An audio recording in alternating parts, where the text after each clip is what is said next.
SIR में उन लोगों का डर इसलिए है क्योंकि उन लोगों ने रोहिंग्या को पाल पोस के इतना रखा है, इतना टाइम के लिए इमिग्रेंट को घुसपैठिया के इतना टाइम से रखा है ताकि वो लोग उनको वोट देते हैं। वो ममता सरकार का वोट बैंक है। जो लोग घुसपैठिया है वो तो खाली ही करेंगे डर के मारे।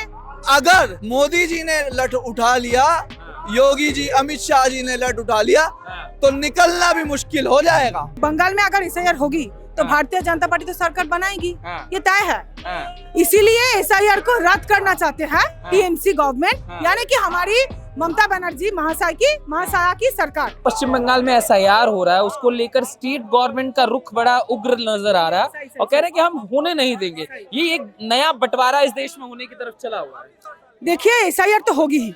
सुप्रीम कोर्ट ने एक मामला भी हुआ था कि एसआईआर को बंद करनी चाहिए। सुप्रीम कोर्ट ने वो रिजेक्ट करके भेज दिया। यही बोला गया है सुप्रीम कोर्ट के तौर पे कि ये एडमिनिस्ट्रेटिव पार्ट है और ये एसआईआर जो स्पेशल इंटेंसिव रिवीजन ये होनी चाहिए। 2003 में हुआ तो अभी भी होगा एसआईआर, और एसआईआर कोई कानूनी प्रोसेस है। यहाँ पे इलेक्शन कमीशन इनका खुद का जो ऑटोनोमस रोल है वो ही देता है। तो यहाँ पे कोई वो तो नहीं है कि सेंट्रल गवर्नमेंट में एसआईआर कर दिया। ये सेंट्रल गवर्नमेंट को आप मतलब ये जो इतना गुस्सा है ये क्यों थोप रहे हो? क्योंकि जो इलीगल वोटर्स है, जो माइग्रेंट है, जो रोहिंग्या है, जो घुसपैठिया है, उनको तो बाहर जाना चाहिए ना।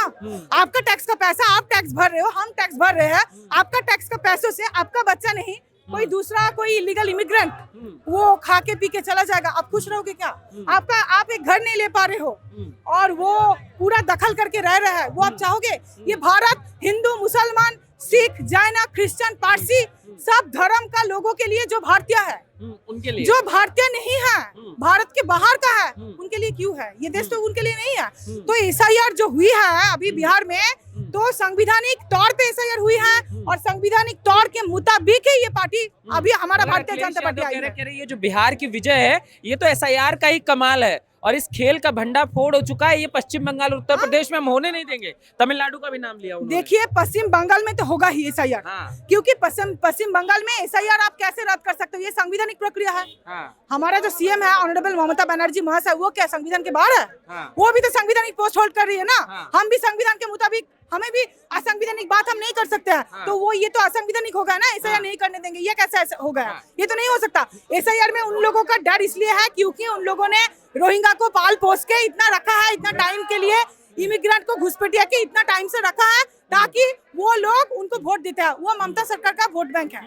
तो अभी वो ममता सरकार का जो वोट बैंक है उनको वो तो खराब हो जाएगा। अगर ऐसा हो जाएगा तो बीजेपी भारतीय जनता पार्टी आ जाएगी क्षमता में और आएगी ही। हम सरकार करेंगे ही, हम सरकार डेफिनेटली गठन करेंगे। अगर आप कह रही है कि एसआईआर से ये होगा बांग्लादेशियों के साथ, वो कह रहे हैं देश में बंटवारा हो रहा है, एक नए बंटवारे, टीएमसी जो कह रहे हैं एक नए बंटवारे की शुरुआत हो रही है और हमने पश्चिम बंगाल को एक सेकुलर स्टेट की तरह बचा के रखा है, हम उसे कम्युनल स्टेट में नहीं बदलने देंगे जैसा भाजपा चाहती है। भारत तो सेक्युलर ही है, हमारा संविधान तो वही कहती है। भारत सेक्युलर कब से नहीं है? भारत पहली बात यह है कि भारत सेक्युलर है, नंबर 1। और नंबर 2, जिस टीएमसी सरकार की आप बात कर रहे हो ना बंटवारा करने के लिए, वो आई क्या है? कहाँ से आई वो टीएमसी? कांग्रेस से आई है। कांग्रेस से आई है टीएमसी। कांग्रेस ने क्या किया? बंटवारा किया ना। भारत, पाकिस्तान, बांग्लादेश तो सब एक ही साथ थे। बंटवारा किसने किया? किसके वजह से हमारा देश बंटवारा में है? आज इतना खतरा क्यों हुई है? आपको, हमको, हिंदुओं को इतना खतरा क्यों, खतरों में जीना क्यों पड़ रही है? क्योंकि बंटवारा हुई है। इसलिए बंटवारा भारतीय जनता पार्टी ने कभी नहीं किया। हम जो राष्ट्रपति मुसलमान है उनके लिए भी लड़ते हैं, हम खुद लड़ते हैं, हम खुद अधिवक्ता है। हम वहाँ ममता सरकार ने जिन मुसलमान का हक छीनता है, जिन मुसलमान को जेल में घुसाता है, पीटता है, मारता है, 3rd डिग्री देता है पुलिस कस्टडी में, उनके लिए हम खुद खड़े होकर लड़ते हैं। मुसलमान के लिए जो कानून है देश का वो तो आपको मानना ही पड़ेगा, लॉ ऑफ द लैंड। अगर आप जाओगे हिंदू होकर, या हम अगर एक हिंदू होकर अगर पाकिस्तान में जाएंगे तो पाकिस्तान क्या मुझे रहने के लिए नागरिकता दे देंगे? नहीं देंगे ना। उनका भी कुछ अलग सा कानून है, उनका भी कुछ अलग सा रूल है। तो जो लोग घुसपैठिया अभी इतना टाइम तक, इतना सालों तक यहाँ रह चुका है, वो छोड़ क्यों नहीं दिया? उनको तो पता था सीए कायम होगा, उनको जाना पड़ेगा उनके देश में वापस। वो क्यों हमारे देश को एकदम इकट्ठा करके रखेंगे? यहाँ हमारे बच्चे लोगों को हम खाना नहीं दे पा रहे हैं। मुसलमान भी, हम बच्चों के, आप मुसलमान बोलो, हिंदू बोलो, सिख बोलो, जो भी बोलो, जो कुछ भी आप बोलो, उनको हम खाना नहीं दे पा रहे हैं, शिक्षा नहीं दे पा रहे हैं, क्योंकि घुसपैठिया इनका जगह ले रहा है।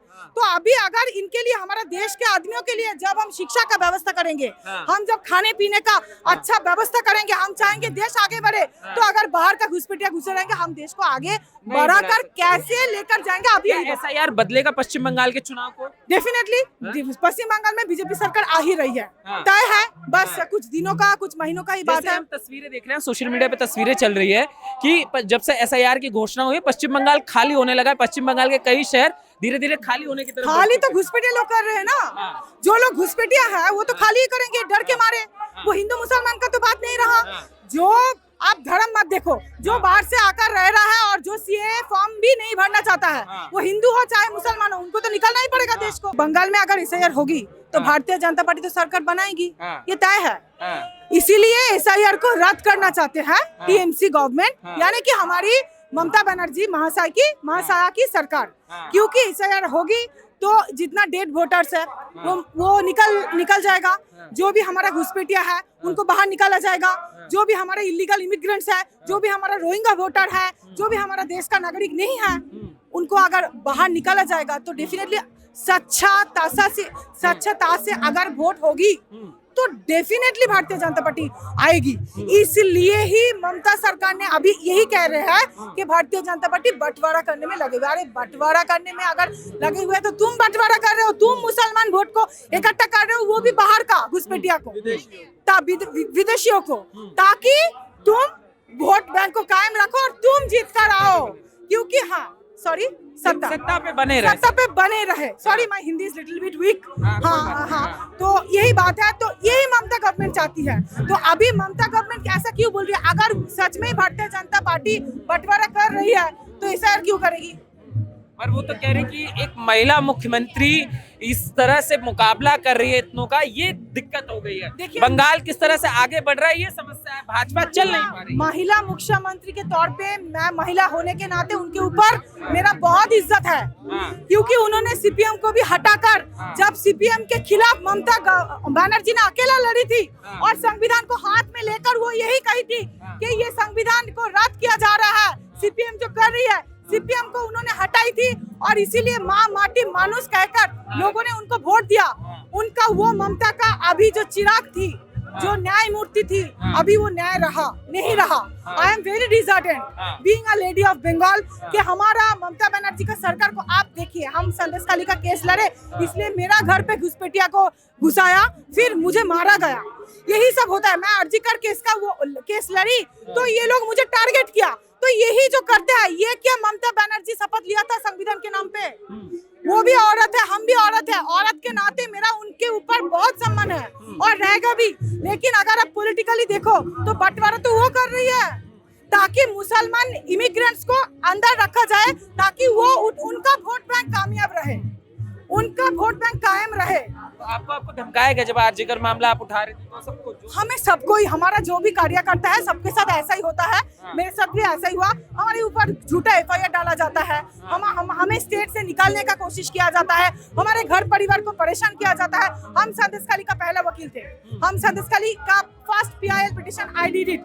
और मालदा अभी जो भूतनी हमारा है, मालदा में जो फ्लड सिचुएशन इतना खराब है, वहाँ का सावित्री मित्रा जो वहाँ का MLA है, वहाँ इतना पैसा लूटा, करोड़ रुपए का पैसा उनके लिए बराद्द किया, बनाने के लिए, सेतु बनाने के लिए, गंगा जो भंगन है उनको रोकने के लिए। उन्होंने कुछ नहीं किया, पैसा खा लिया और चेहरा बढ़ा लिया, मोटा बन गया और ज्यादा। लेकिन जो पैसा इंसान के मदद के लिए है, जो पैसों में जो 13 लोग मर चुके हैं, 13 से 20 लोग, बच्चे को सांप ने काट दिया, उस केस का भी हम लड़ रहे हैं। उनके लिए भी हमें धमकी मिलता है। देखिए, धमकी से हम डरते नहीं हैं। हम बंगाल के लिए काम कर रहे हैं। बंगाल भी भारत का दीदी भी तो कह रही है हम बंगाल के लिए काम कर रहे हैं, काम रुक रहा है, काम रोकना चाह रही है बंगाल के लिए। अभी नहीं कर रही दीदी जो कर रही है, अभी कुछ काम नहीं कर रही। दीदी अभी जो कर रही है वो बंगाल को क्षमता, चेयर जो है ना, वो चेयर निश्चित करना है बस उनको। वो अभी जब थे तब थे, वो कभी इंसान के लिए काम करने के लिए बैठे थे, सच में थे, तब हम उनको माँ दुर्गा के जैसा ही समझते थे। लेकिन अभी जो रहा आरजीकर में, देखिए आप बलात्कार, एक डॉक्टर, आप देखिए उनका बलात्कार, उनका हत्या हो गया। उनका फैमिली का क्या हाल है, कितना थ्रेट दिया उनका फैमिली को। आप कस्बा में देखिए, कस्बा में आप हर रोज वहाँ लड़कियों का बलात्कार होती है, POCSO case, protection of women from I mean and the children, कितना केस लॉज होती है, और वो सब FRT FRF, final report false, final report not true करके वो NCRB में डेटा पहुंचा देता है कि कुछ नहीं हुआ है। हाँ, वो तो ये भी कहते हैं कि रात को ना निकले। और जुडिशरी क्या करे बेचारा, जुडिशरी तो ओवरबर्डन।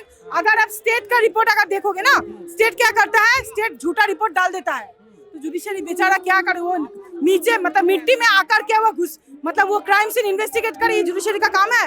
नहीं है जुडिशरी का काम। तो जो पुलिस के हाथ में है, बंगाल पुलिस के हाथ में जो है, TMC के हाथ में जो है, वो TMC तो पुलिस, वो पुलिस मंत्री नाम के थप्पा, वो पुलिस मंत्री नाम का पूरा गलत इस्तेमाल कर रहा है। वो पुलिस मंत्री होने के लिए वो है ही नहीं कुछ, मतलब अभी वो जो माँ दुर्गा हम लोग सोचे थे वो कुछ नहीं रहा। मैं भी बहुत रिजल्ट दूं, अरे मैं खुद ममता बनर्जी के ऊपर भरोसा करती थी। देखिए, she is not my leader, Mamata Banerjee is not my leader, but she is my honourable CM, she is also an women, I am also an women, so मेरा रेस्पेक्ट है, लेकिन हमारा पॉलिटिकल नेतृत्व तो वो नहीं है। अभय बनर्जी। बनर्जी जी आप भी पश्चिम बंगाल से ही हैं। बनर्जी जी एक बात बताइए, SIR से क्या बदलने जा रहा है पश्चिम बंगाल में? SIR से ये जरूर लग जाएगा कि जितने भी रोहिंग्या हैं, हाँ। मैं आपके चैनल के माध्यम से मैं पूर्ण रूप से उनको खुली चुनौती देता हूं हाँ। कि যারা যারা রোহিঙ্গা আছে তারা যেন এই দেশটাকে ছেড়ে দেয়। যদি না ছাড়ে তাহলে আমাদের মোদিজি কিন্তু ধনাধন লাথি মেরে রোহিঙ্গাদেরকে ছাড়াবে। আর দিদি এইটা যেন আপনি জেনে নেন, এবার আপনার কিন্তু ইয়ে চলবে না। 2026 মোদিজির এইটা বিহার তো ট্রেলার ছিল, পিকচার এখন बाकी আছে, फुल पिक्चर बाकी আছে, पूरी पिक्चर बंगाल की बाकी है। रोहिंग्याओं सुधर जाओ और अपना देश भाग जाओ। अब बिहार तो अभी ट्रेलर था, बंगाल का अभी पूरा बाकी है।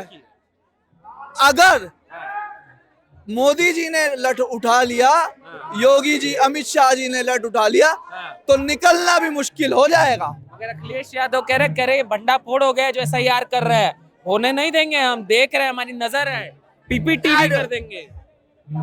एडमिनिस्ट्रेटिव डिपार्टमेंट में ना तो हम बोल सकते हैं कुछ, हाँ। ना मोदी जी कुछ बोल सकते हैं, ना कुछ बोल सकते हैं, because election commission department works because it's not our department. This department belongs for the election commission department.